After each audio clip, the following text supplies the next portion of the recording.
Using your privilege the max, what are you talking about? I think it might be a bit controversy, but do you think you perform better when you look better? Generally, I don't even wash up unless I have plans. Why don't you just put your energy and your time on what you actually do instead of dressing up and doing your makeup? And yesterday, I went to the TV show called Kill It, and I saw this girl called Jihoon, who is the mega influencer, and I genuinely loved her energy and the way she treats her life.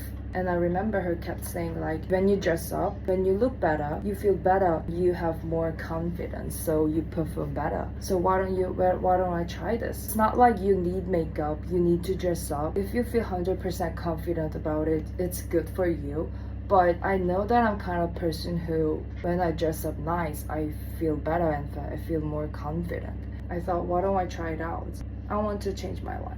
I will start this theory and keep trying and share with you guys how it works for me.